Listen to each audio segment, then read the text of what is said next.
Hey guys, today we're going to be talking about prices as signal incentives. This is Chapter 6, Section 2.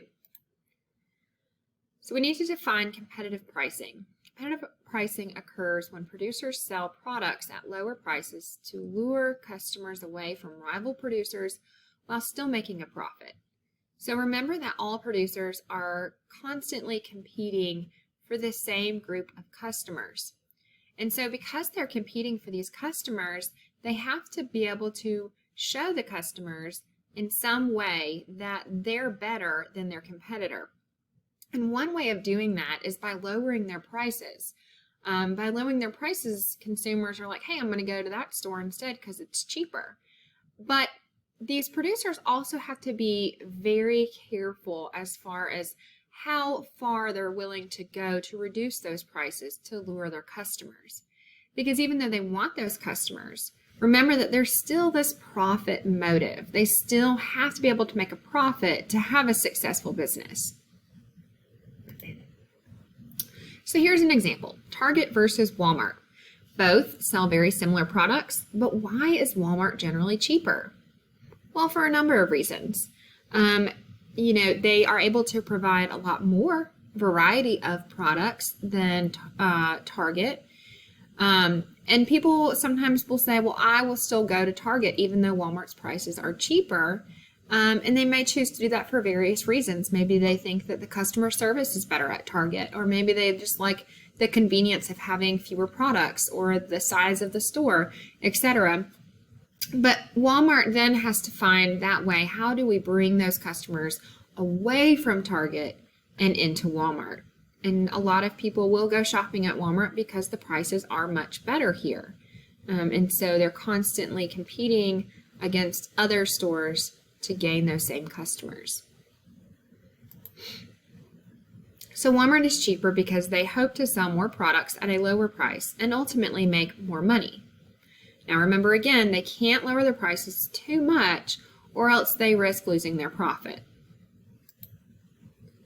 So, characteristics of the price system in a market economy.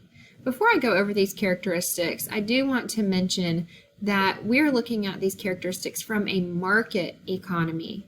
This, remember, is an economy that works on its own with no government intervention. So if government is not intervening, pricing is generally neutral. It does not favor a producer or a consumer, keeping this equilibrium that we mentioned in the last lesson.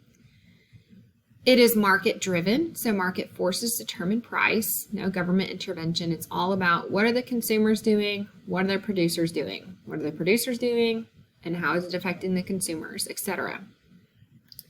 The price system is flexible. Prices change quickly in response to market changes. Remember that we talked about those factors that change quantity demand and factors that change quantity supplied. And so those things obviously would have to make a market very flexible to make those changes quickly. And finally, it is efficient. Prices adjust to maximize the number of goods and services are sold. So we want to make sure that if you are the producer, you're selling as many of those goods as you possibly can and that you're selling at the right price point. So how do prices motivate producers and consumers? So from the producer's perspective, prices tell them how much of a product to sell and whether to enter or leave the market. So if sales aren't going well and turns out they're not making a profit anymore, they're probably going to leave the market. They need to close their business and start something new.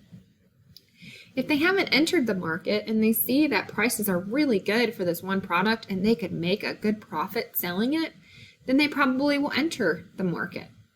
Okay? But it also tells them how much of the product to sell. It's not good to have a surplus of products sitting on your shelf because then they could potentially be going to waste.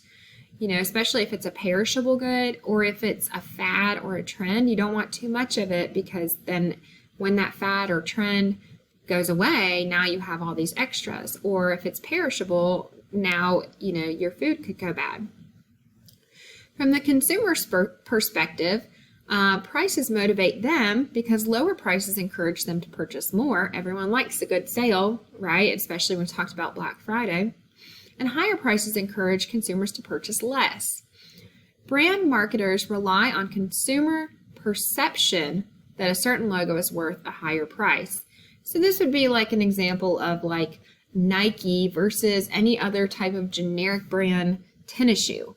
Nike has convinced people that their brand is superior, and in maybe some ways they are a better quality product.